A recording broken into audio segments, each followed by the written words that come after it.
निफाड तालुक्यातील पिंपळगाव बसवंत येथील late BP junior college of science या महाविद्यालयातील विद्यार्थ्यांच्या सहलीच्या बसचा पुणे बेंगलुरू महामार्गावर साताऱ्यातील कराडजवळ वाठार गावच्या हद्दीत अपघात झाला असून बस तब्बल 20 फुटा खोल दरीत कोसळली आहे।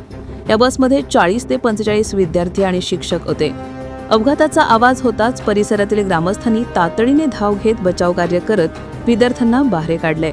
या अपघातात 4 विद्यार्थी गंभीर जखमी झाले असून 15 पेक्षा अधिक विद्यार्थी किरकोळ जखमी झाल्याची प्राथमिक माहिती मिळाली आहे। ऋषिकेश पाचोरकर, प्रज्वल माहेर, सार्थक चव्हाणी, पियुष काळे अशी गंभीर जखमी विद्यार्थ्यांची नावं आहेत। या विद्यार्थ्यांना कराड येथील कृष्णा हॉस्पिटलमध्ये दाखल करण्यात आले।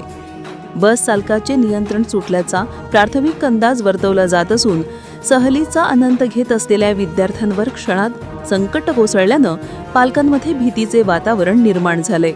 नाशिकचे जिल्हाधिकारी आयुष प्रसाद यांनी सातारा जिल्हा प्रशासनाशी संपर्क साधून घटनेची माहिती घेतली, तसंच विद्यार्थ्यांवर आवश्यक ते उपचार होण्याबाबत चर्चा केली। AN news Marathi, Karad.